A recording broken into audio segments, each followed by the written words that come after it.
नाही. पण आज आज मात्र मला माझ्या आईची खूप आठवण.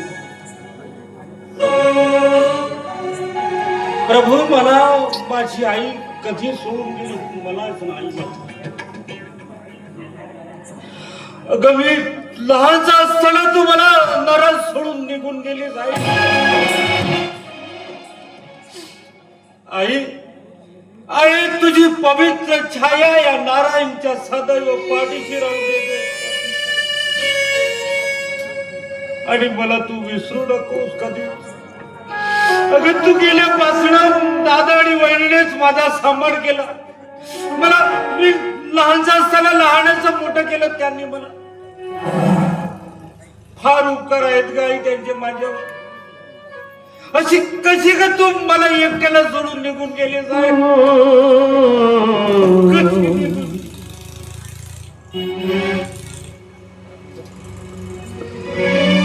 अरे, तुझी पवित्र छाया मला कधी दाखवशील आई, कधी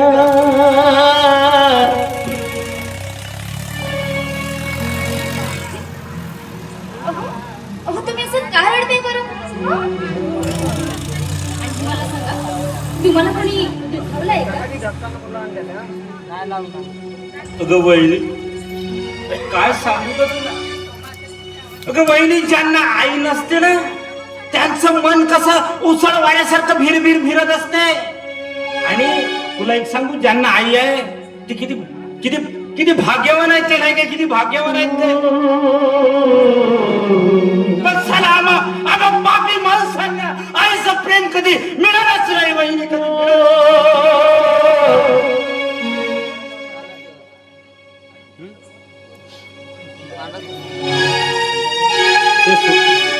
मला एक गोष्ट सांग, आपली आई सोडून गेली तेव्हा मी किती वर्षाचा होतो ग? बापूजी, सासूबाई आम्हा सर्वांना सोडून गेले तेव्हा सांगू का, तेव्हा तुम्ही फक्त 6 वर्षांचे होता. काय एवढं लहान होतो मी? तेव्हापासून मी तुमचा सांभाळ करीत आलेले आणि तुमच्या मनाला मी कधीच दुःख होऊ दिलेलं नाही आहे. हो वहिनी, वहिनी, तू माझा सांभाळ केली. अगं, माझे लाड पुरवलं, मला लहानाचं मोठं केलं. म्हणून मी तुला आजपासून माझी वहिनी नाही तर मी तुला आईच समजणार आहे बघ. बापूजी, तुम्ही थोर आहात आणि तुमचे विचार किती मोलाचे आहेत. आज खरंच किती आनंदाचा दिवस उगवलेला आहे. आनंदाचा दिवस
मला माहित आहे तू मला लहानाचं मोठं केलं, मला आईचं प्रेम दिलं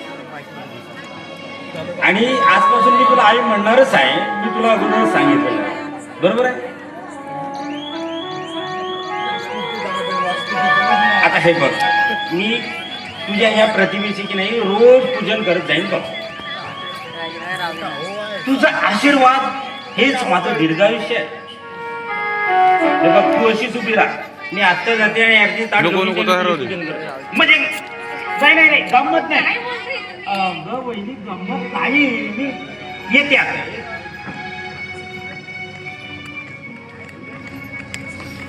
काय वेड्यासारखे